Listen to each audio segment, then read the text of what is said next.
Daripada Anas bin Malik radhiyallahu anhu berkata, kana Rasulullah sallallahu alaihi wasallam fi ba'd asfarihi wa ghulamun aswadu yuqalu lahu Anjashah yahdu, faqala lahu Rasulullah sallallahu alaihi wasallam, ya Anjashah ruwaidak sawqan bil qawarir.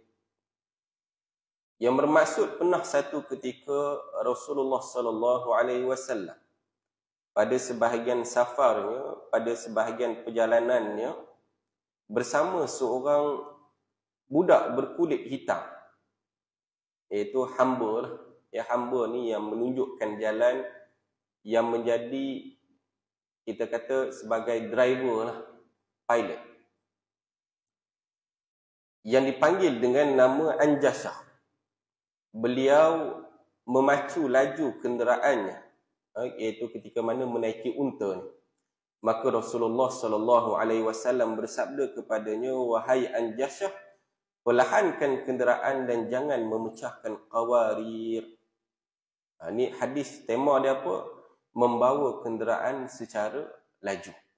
Membawa kenderaan secara laju. Hadis yang diriwayatkan oleh Imam Muslim. Jadi sebagaimana yang kita tahu bahawa kan pada hari ini banyaknya yang mengorbankan nyawa yang tertinggi, antara yang tertinggi kita dekat Malaysia ni apa dia? Disebabkan mati aksiden. Langgar antara kenderaan yang menyebabkan apa? Menyebabkan kematian. Dan kematian itu disebabkan aksiden tu tadi dengan pelbagai faktor lah. Antara faktornya kecuaian, memandu dengan laju. Kan baru-baru ni berlaku di Pulau Pinang, rempit, yang menyebabkan kematian ramai individu, termasuk orang awam yang lalu lalang dekat situ. Dan ini bukanlah perkara yang baru, namun dia dah jadi lama. Kan bagaimana terjadinya aksiden ini menyebabkan nyawa melayang. Jadi faktornya apa? Membawa kenderaan secara laju di tempat yang tidak sepatutnya. Bila tidak di tempat yang sepatutnya, maka menyebabkan boleh aksiden, boleh berlanggar dan sebagainya. Namun ini yang isyarat yang disebutkan di dalam hadis ini tadi, supaya jangan membawa kenderaan secara laju. Kalau kita lihat dari sudut ini, ya, unta ni tadi, ya, kalau situasi ni tadi, ya, unta ini apabila dia berjalan laju, dia akan menyebabkan penunggangnya tu tak selesa.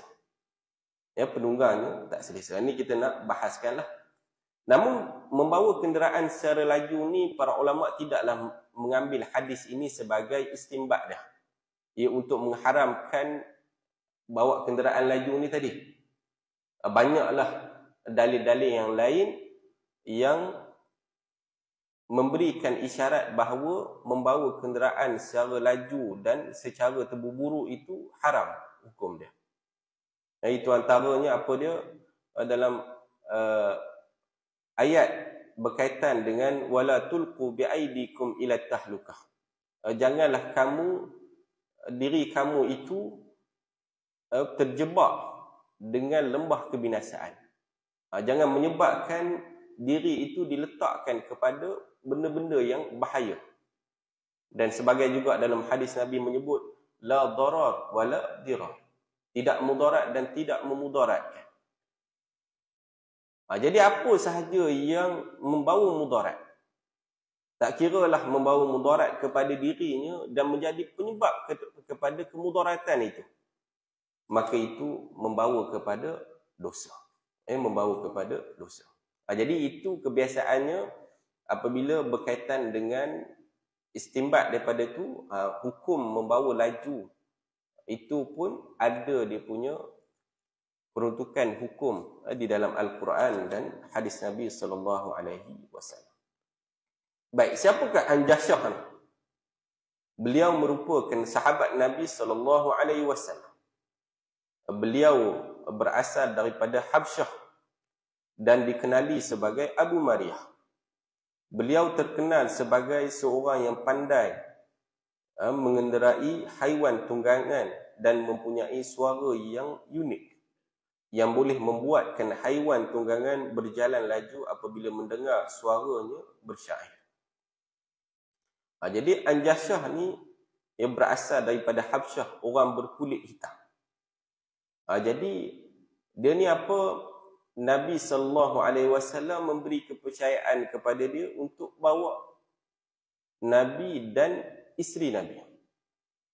Bila ada tempat kan di belakang Bonggol Unta tu, dia ada biasanya dekat situ orang perempuan akan naik dekat situ. Di tempat kan kotak di belakang unta ni tadi. Jadi apabila macam mana nak lajukan tunggangan ini, iaitu antara keunikan unta ni tadi, apabila dia mendengar irama-irama yang dibuat oleh siapa yang bawa ni tadi, siapa yang tunggannya tadi, dia boleh kawal. Maknanya tu autopilot lah. Kalau kita sekarang ni, kita guna gear kan, gear 1, gear 2, gear 3 tu. Tapi hak unta ni pun boleh juga. Dia auto juga, tetapi auto menggunakan suara. Jadi bila dia laju tu, dia ada suara yang boleh lajukan dia. Dan dia ada juga suara yang boleh memperlahankannya. Macam tu jugalah tadi. Kalau kenderaan sekarang ni dia ada tempat button-button tu boleh untuk membawa laju dan sebagainya. Anjasyah pada waktu malam kebiasaannya membaca puisi-puisi. Dan apabila dia membaca puisi ni secara berirama, maka dia tahu membacanya akan menyebabkan unta ni bila dia tengok rentak. Ini kehebatan lah. Apabila orang yang boleh mengawal kenderaan unta tu dulu macam tu. Jadi ini bukanlah kemahiran yang kita kata biasa-biasa lah. Merupakan kemahiran yang tinggi. Jadi apabila Anjasyah ni asyik dengan kita katakan bernasyid lah, kan bernasyid, maka Nabi tegurlah Anjasyah ni tadi supaya jangan menyebabkan haiwan ini laju.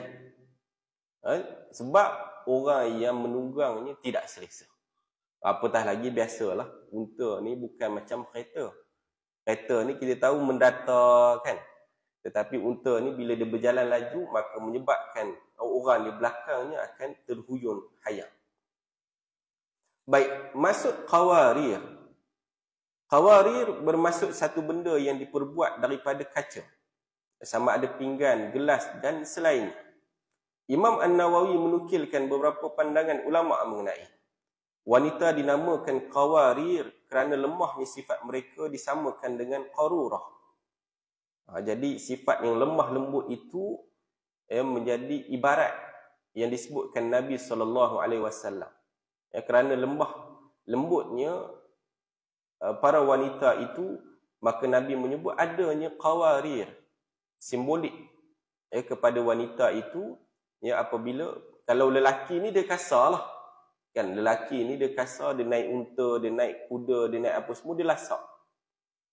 Dia akan memang dia nak pergi berjuang, dia keras dan sebagainya. Tetapi bila wanita ni dengan sifat lemah lembutnya, dia tak selesa kalau bila unta tu bawa laju akan menyebabkan dia tak selesa nak tunggang. Mungkin boleh jadi isteri Nabi itu mengadu pada Nabi yang dia pening dan sebagainya bila unta itu berjalan secara laju. Dalam hadis ni juga dia memberikan satu pengajaran kepada kita, apa dia? Iaitu Nabi SAW amat mementingkan kebajikan ahli keluarga. Sayangnya Nabi, mengambil beratnya Nabi ini kepada isterinya. kepada ahli keluarga. Sebab itu Nabi SAW sebut apa dia? Sebaik-baik kamu adalah yang paling baik terhadap isterinya, dan aku adalah yang paling baik terhadap isteriku. Hadis yang diriwayatkan oleh At-Tirmidzi. Ini juga memberikan isyarat bahawa Nabi SAW, antara sunnah Nabi ini adalah memberikan layanan yang baik kepada ahli keluarga. Sebab tu kadang-kadang kita pun tak faham. Ada sebahagian orang ni, ada segelintir pihak, misalnya ada kelompok-kelompok tertentu ni bila dia keluar, kan? Bila dia keluar 3 hari ke 40 hari ke, tidaklah semua, tetapi ada sebahagiannya yang meninggalkan keluarganya. Kita tak sebutlah nama, tetapi ada bila dia keluar sehingga mengabaikan tanggungjawabnya kepada keluarganya. Sedangkan apa yang dia nak buat tu, jalan dakwah tu betul lah. Tetapi sehingga mengabaikan keluarganya. Ini membawa kepada ketidaksempurnaan di dalam melakukan amalan kebajikan, iaitu apabila mengambil satu sunnah tetapi meninggalkan sunnah yang lain. Dan sebagai orang Islam itu yang kuat agamanya, sudah pastilah akan menyantuni keluarganya dengan baik. Jadi kalau kita tengok seseorang itu bila di luar pun bercakap kasar dengan keluarga, terutama bercakap kasar dengan isterinya, ini kadang-kadang ada orang ni bila dia makin warak, dia makin kata kuat ibadatnya, makin lama dia makin kasar bila bercakap dengan keluarga. Bila bercakap dengan isterinya, bila bercakap dengan anaknya, bercakap dengan kawan-kawannya, jadi terbalik pula. Kawan ni dia bercakap dengan baik, dengan elok, tetapi dengan keluarganya dia bercakap dengan hala-balai. Kan ada orang dia bercakap hala-balai, dengan herdik, dengan peli, dengan tengking. Itu yang biasa yang berlaku, disebabkan mungkin kerana apa? Dah terlalu hidup lama dengannya, maka membuat hala-balai. Sedangkan itu adalah menyanggahi sunnah Nabi SAW, iaitu Nabi ini adalah orang yang paling baik terhadap keluarganya. Jadi Nabi dah sebut bahawa khairukum, sebaik-baik kamu. Maka ini memberi isyarat bahawa sebaik-baik orang ini adalah apa dia? Menyantuni isterinya dengan baik. Jadi tak gunalah kalau melakukan ibadat-ibadat soleh yang lain, melakukan amalan soleh yang lain, tetapi meninggalkan amalan soleh yang ini. Sedangkan ini adalah perkara yang sangat mudah untuk dilakukan dalam kehidupan kita. Bercakap dengan baik, berakhlak dengan baik terhadap keluarga itu mendatangkan pahala yang besar, sebagaimana yang disebutkan oleh Nabi SAW, yang mana Nabi ini akan memberikan perhatian yang sebaiknya kepada keluarga dia. Jadi itulah pengajaran yang boleh kita ambil daripada hadis ini tadi.